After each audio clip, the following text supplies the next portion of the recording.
Muito bom dia, seja muito bem-vindo ao nosso programa Manhã Viva. Como é bom estar consigo e poder entrar na sua casa. Estes dias muitas pessoas disseram que eu podia entrar na casa delas, então, com licença, estamos aqui a fazer-lhe já a companhia neste programa da manhã.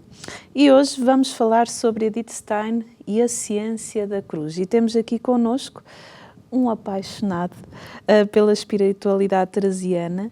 Ele é carmelita, descalço, secular, o António José Gomes Machado, que nasceu na cidade do Porto em 1971. Seja muito bem-vindo ao nosso programa. Obrigado. O António é fundador da Fraternidade Stella Maris do Carmelo Secular do Porto e professor do ensino básico e secundário. É formado em Contabilidade e Administração, licenciado e mestre em Ciências Religiosas e fez também uma pós-graduação em Música Sacra. Escreveu a sua tese de mestrado sobre Edith Stein, uma das grandes figuras da Europa do século XX. Falei tudo certo? É autor também de diversas obras de espiritualidade, meditações bíblicas sobre alguns santos, sobretudo os santos carmelitas. 3 deles sobre Edith Stein, como mística, pedagoga, contemplativa e mestre espiritual, e também uma novena. Vamos tentar perceber quem foi Edith Stein, qual o seu legado, e também perceber esta grande senhora que é copatrona da Europa. Então, temos aqui muito que falar e muito que conhecer. Mas antes disso, vamos fazer o nosso momento de oração, em que você que está aí em casa, eu já o convido a iniciar esta manhã, em que hoje escolhemos rezar um excerto, uma parte do hino ao Espírito Santo de Santa Benedita da Cruz. Invoquemos a Santíssima Trindade. Em nome do Pai, do Filho e do Espírito Santo. Amém.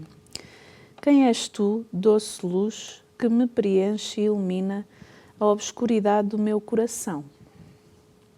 Conduzes-me como a mão de uma mãe, e se me soltasses, não saberia nem dar mais um passo.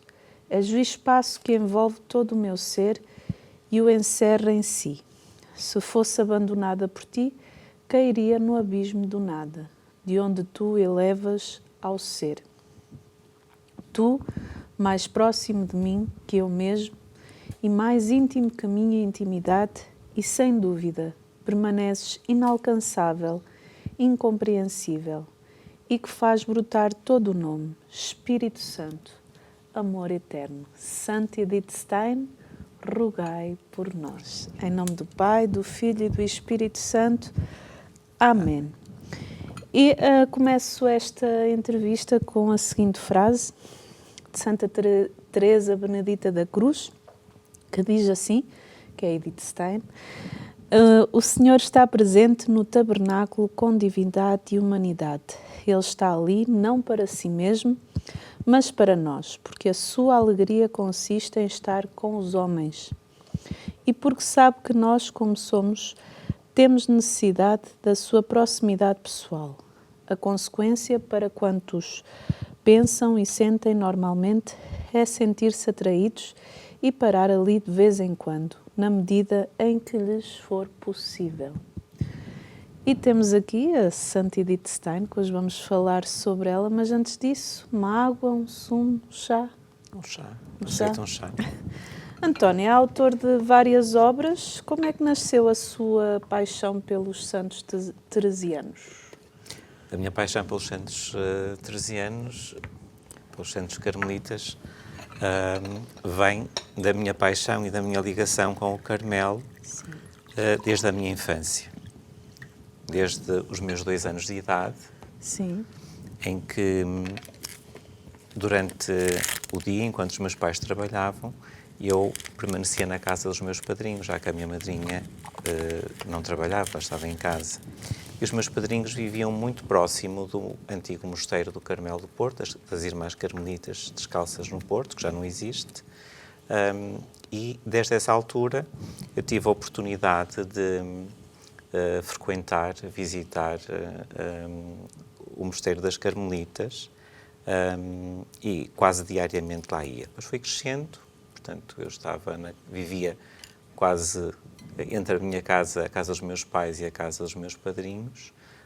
Fui crescendo e na minha infância, na minha adolescência, na minha juventude, durante as férias escolares, eu ia à missa todos os dias à Capela do Carmelo das Irmãs e fui sentindo desde muito cedo esta atração, esta paixão pelo Carmelo, algo inexplicável, que os meus primos e todos os nossos amigos e vizinhos tiveram a mesma oportunidade, mas nenhum deles ficou com esta ligação que eu tenho. Portanto, eu só posso perceber e entender isto como um chamamento muito claro que eu senti na minha infância e na minha adolescência, que Jesus me chamava para si e este chamamento passava pelo Carmelo, a minha vocação passava pelo Carmelo.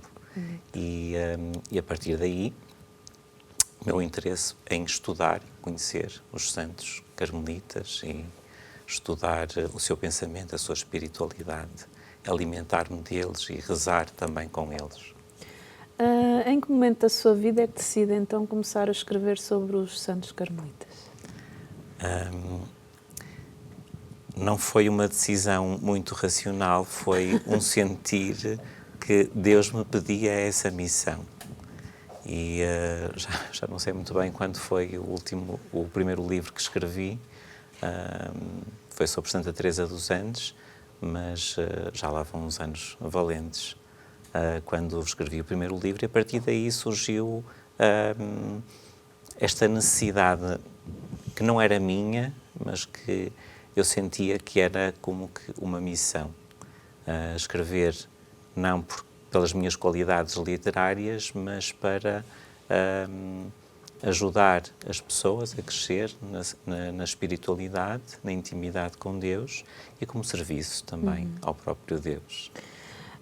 A maioria dos seus livros é sobre a Santa Edith Stein. Porquê escrever sobre ela, uma vez que é dos poucos autores portugueses que escreve sobre ela e que levou a estudar esta doutora da Igreja? O escrever sobre ela foi uma consequência do mestrado. Eu fiz o mestrado em Ciências Religiosas e antes de iniciar, foi uma coisa curiosa, antes de iniciar o curso de mestrado, eu fui falar com o diretor do curso, que tinha sido já meu professor na licenciatura, e perguntei-lhe se havia alguma possibilidade de eu fazer a minha tese de mestrado sobre Edith Stein. Se eu pudesse fazer, muito bem, eu inscrevia-me no mestrado. Se não pudesse fazer, então eu desistiria. E ele disse-me que sim, que podia perfeitamente e que se adequava perfeitamente ao âmbito do mestrado que eu iria realizar. Então foi assim. Eu comecei o mestrado já a pensar na tese e que esta tese fosse sobre ela. Muito sem saber se tinha bibliografia, se não tinha, se tinha grandes possibilidades e, de facto, na prática, ou na realidade, não havia bibliografia suficiente para eu desenvolver o tema que eu me propunha na minha tese de mestrado, mais no âmbito pedagógico e o conceito de educação em Edith Stein. Não havia nada em português, como é óbvio. Em espanhol havia apenas um pequeno livro e, por coincidência ou por providência, exatamente na altura do mestrado, em que eu inicio o mestrado, começam a ser publicadas as obras completas de Edith Stein em espanhol. E o mais engraçado é que a publicação das obras completas não seguiu a ordem normal, desde o primeiro volume até ao último.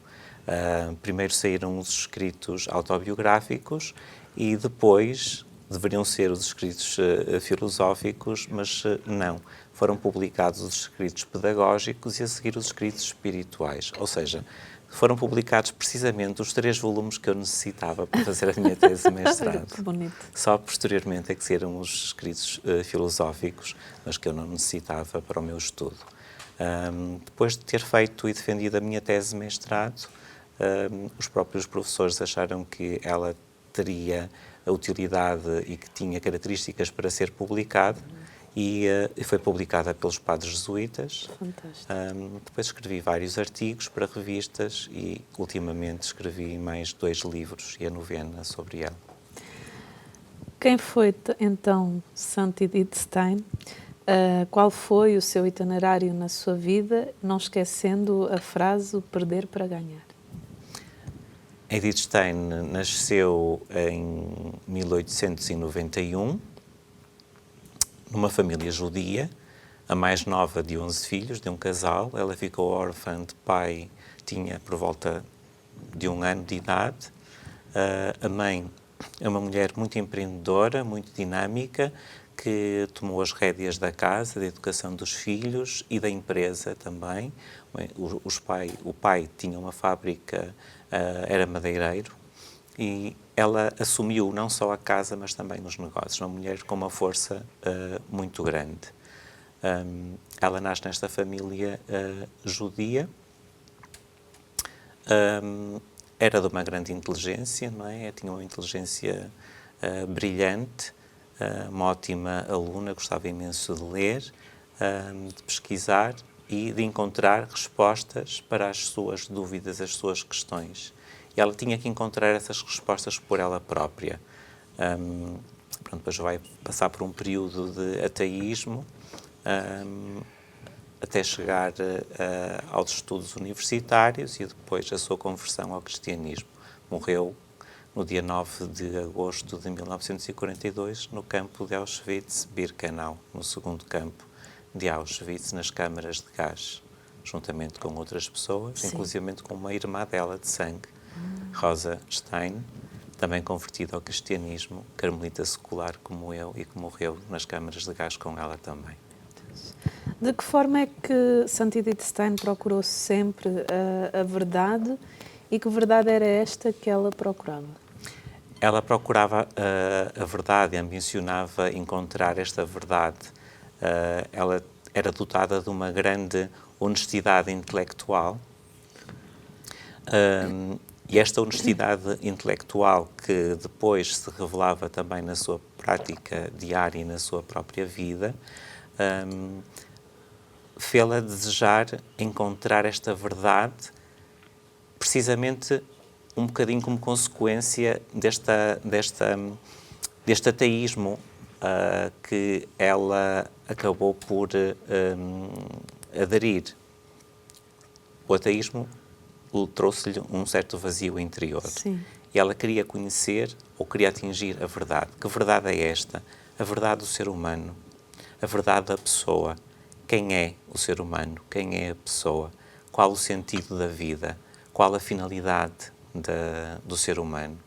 Esta verdade que ela ambicionava encontrar, que procurou encontrá-la nos estudos universitários, mas que não foi um processo fácil de encontrar, porque os próprios estudos não lhe deram as respostas que ela esperava. Falando em estudos, fale-nos do percurso da sua intelectualidade e do seu percurso académico enquanto mulher intelectual católica. Ela, terminados os estudos liciais, e aqui abro um parênteses porque acho curioso, precisamente no início da sua adolescência, com todo aquele turbilhão de mudanças que esta etapa traz na vida das pessoas, não é? As mudanças físicas, psicológicas, afetivas, ela decide parar de estudar. Portanto, ela para de estudar e vai viver uma temporada na casa de uma irmã mais velha, que tinha acabado de ser mãe, que era médica. Ela, a irmã e o cunhado eram ateus, portanto tinham recusado a fé onde tinham sido educados no seio do judaísmo.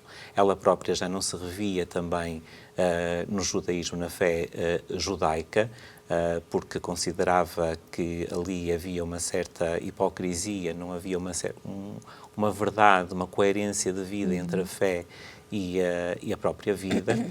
Ela vai se distanciando cada vez mais e este contacto com a sua irmã e o seu cunhado levam-na a aderir a este ateísmo. Portanto, ela faz uma pausa nos estudos, mas depois percebe que, de facto, não a levava a nada ter desistido dos estudos.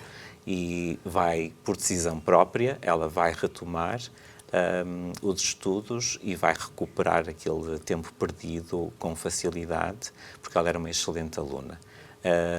A mãe não se opôs ou não tentou dissuadi-la de não tomar aquela decisão, porque ela sabia que era de convicções fortes e, portanto, nada que aquilo que a mãe dissesse iria fazer mudar aquilo que ela desejava. E depois, terminados os estudos liceais, ela inscreve-se então na Universidade, primeiro de Breslau, a sua cidade natal, no curso de Psicologia, e onde estudava outras matérias, como a História, a Germanística, mas era sobretudo na Psicologia, onde ela tinha muita esperança de encontrar estas respostas sobre o ser humano e descobrir então esta verdade que ela ambicionava. Isto muito também a contra-vontade da família, porque a família queria que ela estudasse medicina. Sim. Mas ela não era do contra, mas ela tinha que seguir aquilo que ela sentia que era o seu próprio caminho. Ela tinha que fazer o seu próprio caminho. Portanto, não aceitava orientações de fora se fossem chocar com as suas próprias convicções. Ela ainda estuda 2 anos na Universidade de Breslau. A psicologia, enquanto ciência, estava a dar os primeiros passos, como ciência e como disciplina académica também, e ela sente uma frustração muito grande porque não consegue encontrar na psicologia esta verdade e as respostas que ela necessitava. Então, ela decide mudar de área, ir para a filosofia e mudar-se para Göttingen, onde na universidade a figura e o expoente máximo era o Edmund Husserl, o pai da fenomenologia. Aí, nesse círculo, nesse ambiente, ela realiza-se enquanto estudante universitária, e foi por aí que ela foi, digamos assim, encontrando algumas respostas, mas não a resposta definitiva. Portanto, embora lhe abrisse novos horizontes, que a vai preparando para aquilo que vem depois a seguir, mas não lhe dá a resposta total. O vazio continua. Ela continua em busca da verdade, apesar de ela ter estudado e de estudar e de pesquisar. Entretanto, terminada também a licenciatura, ela faz o doutoramento, que é interrompido por diversos motivos, um deles por causa da Primeira Guerra Mundial, onde ela se alista como enfermeira voluntária da Cruz Vermelha, na Áustria, mas termina depois brilhantemente a defesa da sua tese de doutoramento com nota máxima. Quando é que se dá a conversão de Edith Stein? A conversão também não foi uma coisa mágica, não foi de um momento para o outro. Claro. É um processo, foi um processo em que os estudos da filosofia também foram, digamos, que uma preparação para esta mesma conversão, embora não tivesse influenciado diretamente. Mas são 3, ela própria, nos seus escritos autobiográficos, ela refere 3 acontecimentos que são o toque decisivo para a sua conversão. Mas no ambiente académico em que ela estava a viver, porque ela, entretanto, torna-se assistente do professor, do Edmund Husserl, na universidade, vários intelectuais do seu tempo, como Adolf Reinach, Max Scheler, o próprio Edmund Husserl, são intelectuais que ela admirava, pessoas que ela admirava do mundo da ciência, do mundo da academia, que se tinham convertido ao cristianismo. Então, paira nela esta questão. Bem, estas pessoas são dignas de crédito, sim, eles são inteligentes e eles converteram-se, eles têm fé. Portanto, esta é uma questão que não é de todo para ser desvalorizada, não é? Há alguma coisa que tem que existir, alguma coisa tem que ser válida para estas pessoas se terem convertido. Esta é uma etapa. E depois os 3 grandes acontecimentos foram a morte do seu amigo Adolf Reinach, filósofo, que morreu durante a Primeira Guerra Mundial, como combatente da Primeira Guerra Mundial. Foi um abalo muito grande para ela, a morte dele, uma morte inesperada, de um homem extremamente inteligente, talentoso e relativamente jovem. E após a morte dele, a mulher, a esposa, a viúva, convidou-a para organizar os apontamentos do marido, todos os seus estudos para futuras publicações. E quando ela vai encontrar-se com a viúva, ela depara-se com uma situação que ela não estava habituada.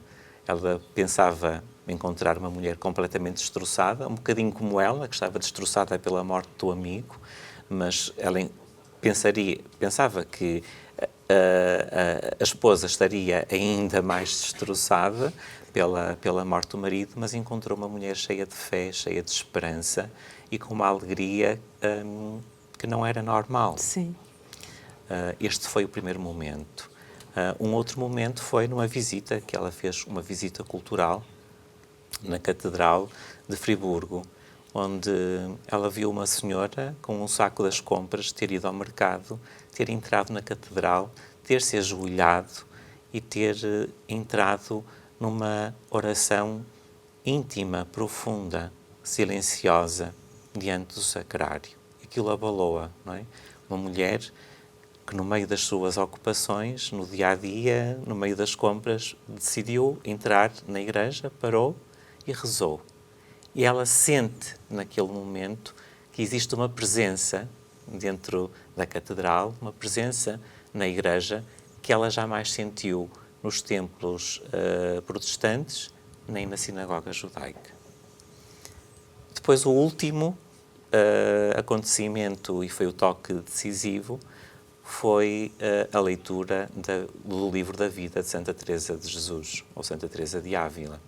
Ela estava a passar uns dias na casa de uns amigos protestantes que tinham uma biblioteca. Sim. Ela estava sempre em contacto com os grandes intelectuais do seu tempo. E ela, à sorte, foi à biblioteca e tirou um volume grosso e que dizia Vida de Santa Teresa, escrita por ela própria. E ela começou a ler e ficou completamente apaixonada.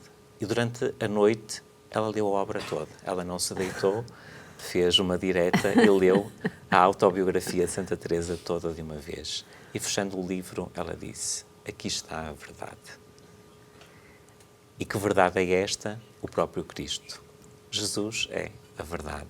Ela em Jesus Cristo, através que ela reconhece este Jesus Cristo, reconhece-o, se calhar pela primeira vez, de uma forma muito clara, na leitura da vida de Santa Teresa, porque vê a autenticidade da vida de Santa Teresa, esta relação de intimidade que ela tinha com Jesus Cristo e aquilo que ele fez na vida dela.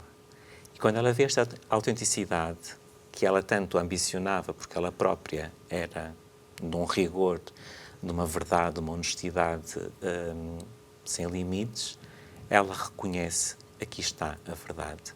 A verdade está em Jesus Cristo. E em Jesus Cristo eu posso reconhecer, então, a verdade do ser humano, o sentido e a vocação de cada pessoa, de cada ser humano.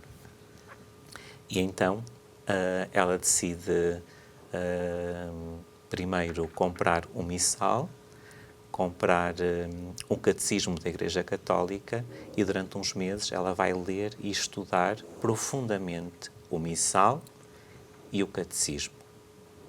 E quando termina de estudar, portanto é um conhecimento intelectual, mas que ela tem que perceber tudo o que se passa, ela chega à beira de um padre e diz-lhe quero ser batizada, batize-me, eu estou preparada. Pode-me interrogar que eu estou preparada. Muito determinada. Muito determinada. E foi no dia 1 de janeiro de 1922 que ela foi batizada, recebeu o sacramento do batismo e a Eucaristia, fez a sua primeira comunhão. Passou a noite de 31 de dezembro para 1 de janeiro de 22, a noite toda em oração, e recebeu no dia seguinte o batismo. E no batismo ela acrescenta ao seu nome de Edith o nome de Teresa também, e o nome da amiga, onde ela leu o livro e que a convidou para ser sua madrinha de batismo, apesar de ser protestante. Fantástico. Aí em casa deve estar, que mulher, que santidade de vida, não é? Fique para a segunda parte para conhecermos um bocadinho mais da vida de Santa Edith Stein. Até já.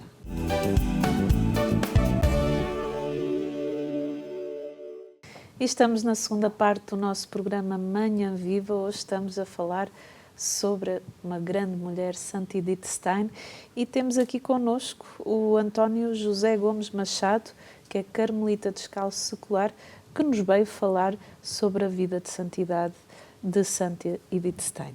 Mas, antes de continuarmos a nossa conversa, vamos ver uma peça que a nossa produção preparou para nós. Vamos ver.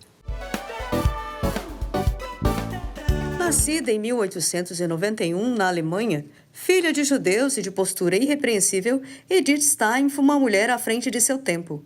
Intelectual, superou os preconceitos sofridos pelas mulheres de sua época. Tornou-se professora, doutora em filosofia. Abandonou o judaísmo e passou a se declarar ateia. Mas sua incessante busca pela verdade lhe apresentou Jesus, e Edith tornou-se cristã. Convertida ao catolicismo, Edith ingressou no Carmelo e assumiu o nome de Irmã Teresa Benedita da Cruz. E como carmelita, morreu na câmara de gás no campo de concentração de Auschwitz, no dia 9 de agosto de 1942. Edith foi canonizada por João Paulo II em 11 de outubro de 1998, deixando um grande legado intelectual e de espiritualidade. A propagação de sua história tem ganhado visibilidade também por meio da arte.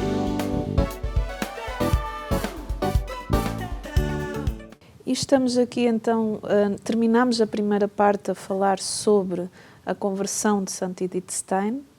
Deu-se essa conversão, ela batizou-se. E como é que se dá essa entrada então no Carmelo? Ela, desde o momento da sua conversão, uma vez que o toque final para a sua conversão foi através de Santa Teresa de Ávila, ela sente esta vocação, este chamamento ao Carmelo, à vida contemplativa do Carmelo. Mas por indicação dos seus diretores espirituais, que reconheciam nela, de facto, uma inteligência brilhante e que poderia e foi, na realidade, muito útil no campo académico e no campo da vida eclesial no mundo, acharam que ela deveria desenvolver um ministério cá fora e que a sua entrada no mosteiro, que não deveria ser naquele momento. Queriam aproveitar as qualidades intelectuais dela como mulher intelectual cristã.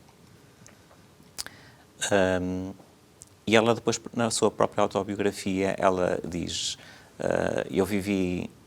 ela viveu durante 10 anos no convento das Dominicanas em Espira, onde foi professora. Podia ter entrado no convento e ser dominicana, mas não o fez.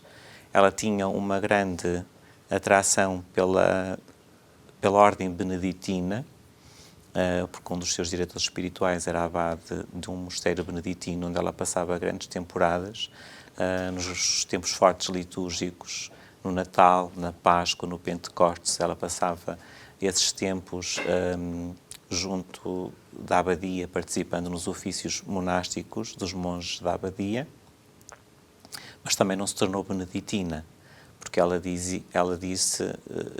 escreveu na sua autobiografia que era o Carmelo. O Carmelo era o caminho que Deus tinha escolhido para ela.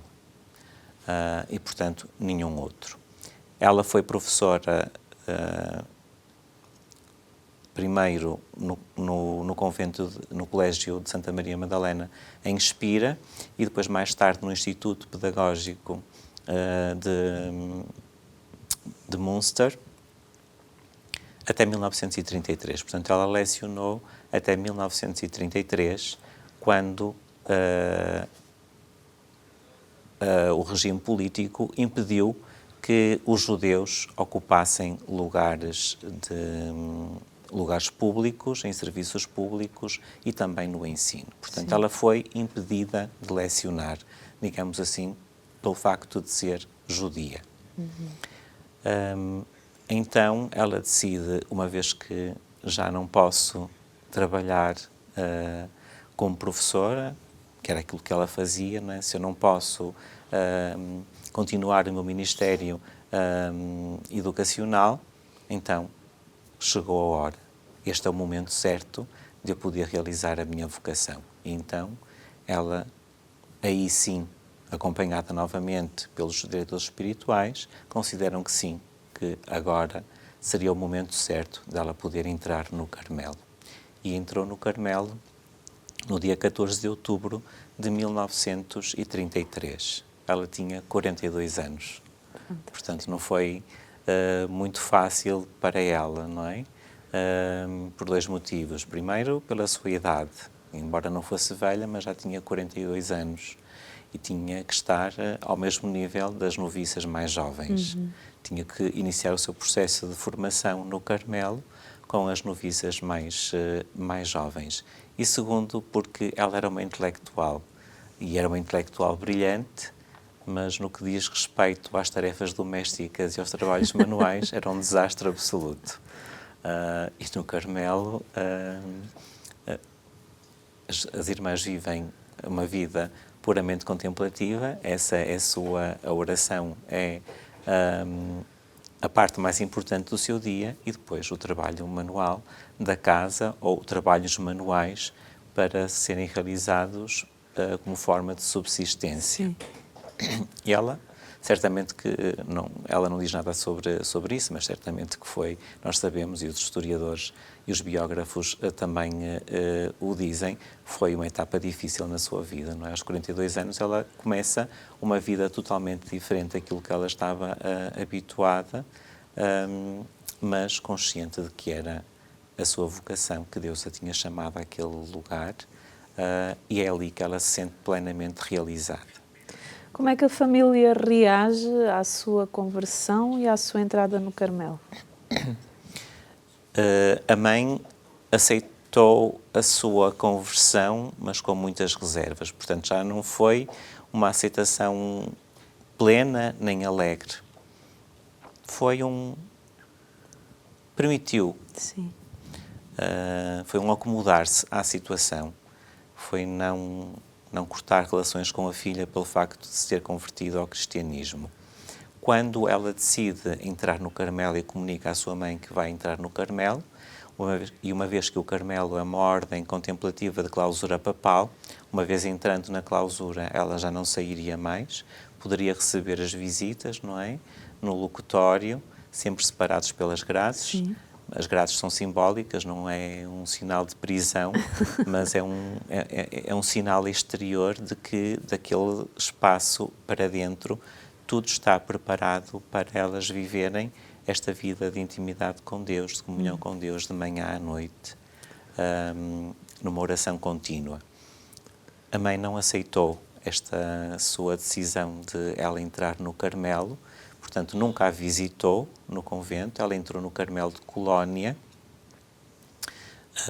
ela nunca a visitou e nunca respondeu às suas cartas. Edith Stein escrevia frequentemente para a mãe, e até à morte da mãe, a mãe nunca respondeu a uma carta, nem a visitou. Portanto, ela viveu a morte da mãe com esta angústia de saber que a mãe nunca lhe perdoou o facto de ter entrado no convento das Carmelitas Descalças, em Colónia. Como é que Santa Edith Stein acompanhou Cristo no caminho da cruz? O sofrimento é algo que é inerente à condição humana, não é? Nós não podemos fugir do sofrimento. Não há indicações biográficas de que Edith Stein tenha tido algum tipo de sofrimento a nível físico, de doenças, a não ser já no final da sua vida com o seu martírio. Mas teve muitos sofrimentos ao longo da sua vida. sofrimentos psicológicos, sofrimentos afetivos, sofrimentos espirituais. Logo no período em que estava na universidade e mesmo durante a realização da sua tese de doutoramento, este vazio interior que ela sentia, que a levou a uma verdadeira depressão. Nós hoje diríamos que foi uma depressão que ela teve, não é? Porque ela sentia este vazio e não sabia como encontrar respostas para se libertar daquele vazio interior que a consumia. Depois, o sofrimento da oposição da família, não é? À sua conversão e ao seu ingresso depois na vida religiosa. O sofrimento de ter estado apaixonada e não ter sido correspondida naquele momento, e depois, quando o seu apaixonado, por quem ela estava apaixonada, decide dar o passo em frente, ela diz que não, já passou o tempo, é tarde demais, eu agora estou noutra linha, noutra via. E os sofrimentos foram-se acumulando ao longo de toda a sua vida até chegar ao martírio, não é? Antes, porque ela passa pelos períodos mais dramáticos da história do século XX, que são as duas guerras mundiais, não é? Ela está e vive na própria pele as duas. Na primeira, ela vê todo o sofrimento, a destruição e o sofrimento e a morte que lhe passa todos os dias quando ela se torna, então, enfermeira voluntária num hospital de campanha, e depois, durante a Segunda Guerra Mundial, a perseguição ao seu povo. Sim. Ela nunca renunciou às suas raízes judaicas, às suas raízes hebraicas, e ela vê toda esta perseguição e percebe como é grande esta ignomínia, não é? Este desrespeito pela pessoa, pela dignidade da pessoa humana, que acontece na sua pátria, no seu país, e que envolve o seu povo. Tudo isto faz com que ela sofra. Mas este sofrimento todo, ela não a faz cair no vazio, mas une-a a Cristo crucificado.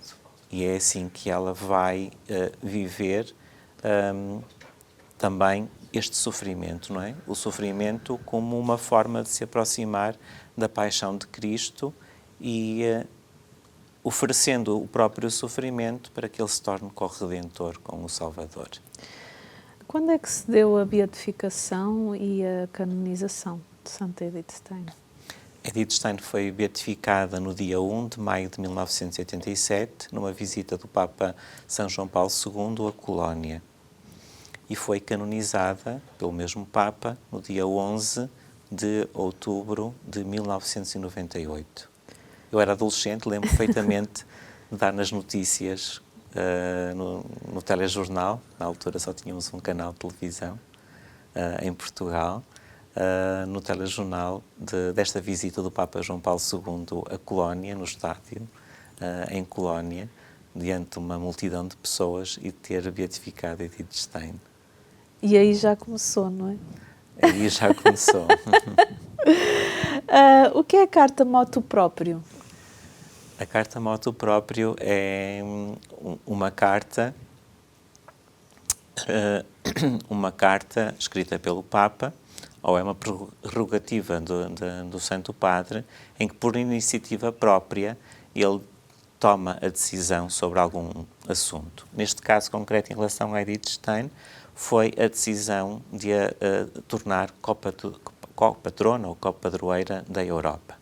Quando falamos de Edith Stein, lembramos-nos sempre desta questão do martírio. Quando é que ela vai para os campos de concentração? Como é que se dá aí toda essa ida? E de que maneira que ela foi um exemplo enquanto cristã nos campos de concentração, sendo que ela era católica? Sim. Edith Stein vai para os campos de concentração no início de agosto de 1942. Ela e muitos outros judeus, consagrados ou não, como uma resposta ou como uma resposta a uma carta que os bispos católicos na Holanda escreveram e que foi lida publicamente nas missas. Portanto, é preciso recuar um bocadinho. Edith Stein entrou no Carmelo de Colónia, mas quando começam as perseguições aos judeus, as irmãs tentam preservá-la e então decidem enviá-la para a Holanda. Sim. Para que ela saísse da Alemanha e não sofresse essas represálias, esta perseguição aos judeus. E, de facto, ela encontrou algum tempo de paz, mas que foi muito curto, porque, entretanto, começa a Segunda Guerra Mundial, a Holanda também é invadida pelas tropas hitlerianas e o risco está iminente. Com esta invasão dos nazis na Holanda e com as atrocidades que se cometem em relação aos judeus, e não só aos judeus, mas sobretudo a este povo, os bispos católicos na Holanda manifestam-se e é lido em todas as missas esta carta aberta, digamos assim, de repúdio da Igreja Católica em relação àquilo que se estava a cometer durante a guerra por parte das forças nazis. Imediatamente, como represália, a Gestapo foi, então, localizar todos, ou quase todos, os cristãos, naquele momento, judeus convertidos ao cristianismo, e levou-os para os campos de concentração. E foi no dia 2 de agosto de 1942 que a Gestapo bateu à porta do convento das Carmelitas de Colónia e levou-a a ela e à irmã dela, a Rosa. Rosa Stein, que também se tinha convertido ao cristianismo, carmelita secular, e que vivia no convento, na portaria, ajudava na portaria de convento. Portanto, ela fazia a ligação entre o exterior e o interior da clausura. Sim. As duas foram levadas para o campo de concentração. As testemunhas afirmam, e é por isso que nós sabemos, não é?, que durante o tempo em que ela permaneceu nos campos de concentração até chegar a Auschwitz, que foi o último, ela manteve sempre uma grande serenidade, uma grande paz, sempre preocupada em ajudar os outros, não preocupada consigo própria, mas ajudando a preocupação de ajudar os outros, de animar os outros também, de manterem alguma réstia de esperança no meio daquele caos e daquela tristeza. E é esta presença de Cristo, através do amor ao outro, ao próximo, em que ela se manifesta como uma mulher cristã, não é? Judia, mas cristã, no meio daquelas atrocidades. Quando chega ao campo de concentração de Auschwitz-Birkenau, ela é conduzida às câmaras de gás e morre no dia 9 de agosto de 1942, ela e a sua irmã. O que é a ciência da cruz? A ciência da cruz, quando falamos na ciência da cruz, temos que distinguir duas coisas em Edith Stein. Por um lado, a doutrina espiritual e, por outro lado, a sua obra, intitulada A Ciência da Cruz. A obra A Ciência da Cruz foi o último trabalho intelectual e a última obra escrita que ela fez, porque os superiores do Carmelo, sabendo que ela tinha tantas particularidades e tanta sabedoria humana, e quiseram aproveitar também a sua própria inteligência como serviço a Deus e aos outros, para bem das almas e para a glória de Deus. E permitiram-lhe que, no Carmelo, ela continuasse os seus estudos que deram origem a várias obras, a várias publicações. Em 1940, pediram-lhe que escrevesse um livro para comemorar o centenário do nascimento de São João da Cruz, em 1942. E é em 1942 que ela inicia, então, ela começa a preparar-se antes, nos anos anteriores, ela começa a preparar-se para escrever, então, esta obra, e vai escrever esta obra em tempo recorde, que muitos consideram ser uma obra inacabada. Há estudiosos que dizem que não, que a obra está acabada, que tem toda a estrutura de uma obra acabada. sobre São João da Cruz. Mas não se trata de um estudo biográfico, de um estudo histórico. Ela própria, no prólogo, ela escreve aquilo que ela se propõe fazer. Ela quer escrever sobre a essência da natureza de São João da Cruz. Portanto, a verdade da essência de São João da Cruz. Esta verdade desta essência na sua vida, na sua espiritualidade e na sua obra. E ela encontra esta verdade da essência da vida dele na cruz. Porque a vida de São João da Cruz foi realmente marcada pelo mistério da cruz, Sim. do sofrimento. Então ela diz que esta essência, a verdade da essência, que unifica todo o seu ser, na sua vida, espiritualidade e ação e obra, é marcada por este sinal, o sinal da cruz, como ciência. A partir daí ela desenvolve então esta teoria, ou esta ciência da cruz. E em que é que consiste a ciência da cruz enquanto doutrina espiritual? Consiste precisamente em perceber, compreender, acolher Cristo na cruz. O Verbo de Deus, que encarnou e se fez homem, morreu crucificado. Mas a sua morte não foi o fim, foi o início, não é? A cruz conduz à ressurreição. E é pela cruz e pela ressurreição que Deus oferece a salvação através do seu Filho a toda a humanidade. E ela encontra nesta verdade, ou nesta ciência, neste conhecimento, uma forma própria de ela encarnar esta mesma salvação, que é comum não só a ela, mas todos aqueles que acolhem a cruz nas suas vidas. Entretanto, nesta elaboração do seu pensamento, ela fundamenta esta ciência da cruz em São Paulo. Ela considera que a doutrina da cruz é o verdadeiro Evangelho de São Paulo. Portanto, a ciência da cruz nada mais é que aquilo que Paulo diz: já não sou eu que vivo, é Cristo que vive em mim.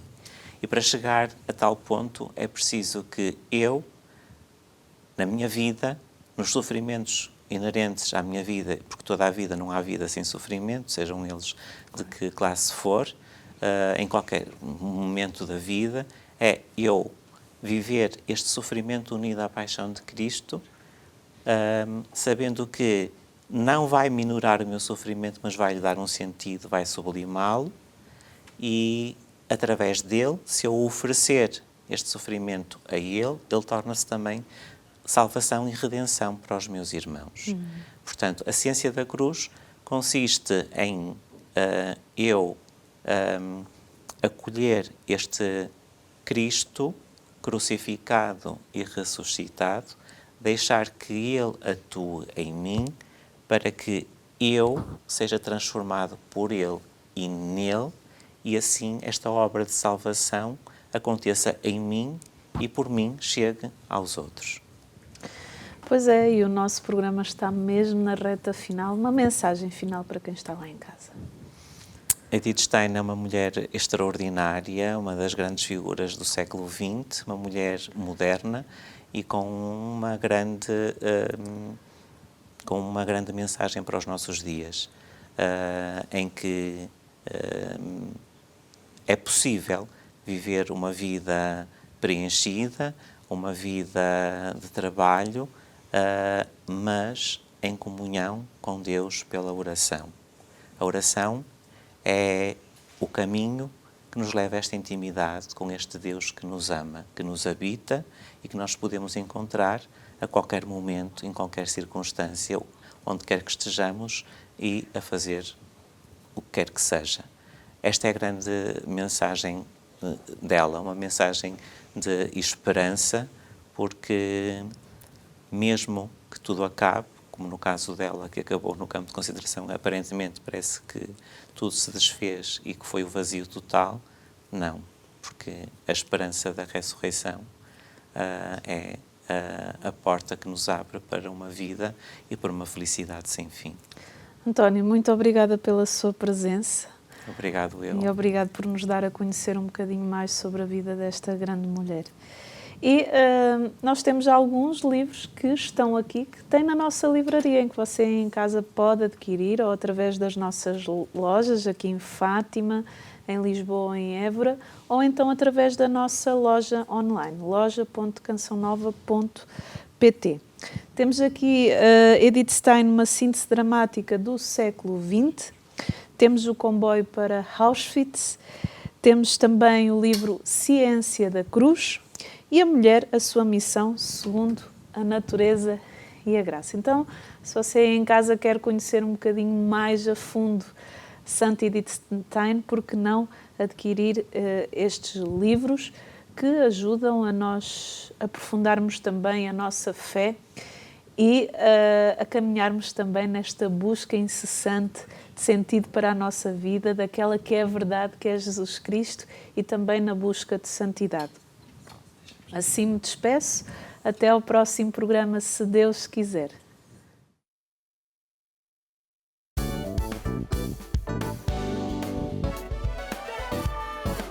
Se gostou deste programa, clique aqui na nossa playlist aqui em baixo para ver outros episódios. Se ainda não subscreveu o nosso canal do YouTube, faça-o já clicando neste botão aqui do lado e será logo o primeiro a saber todas as novidades.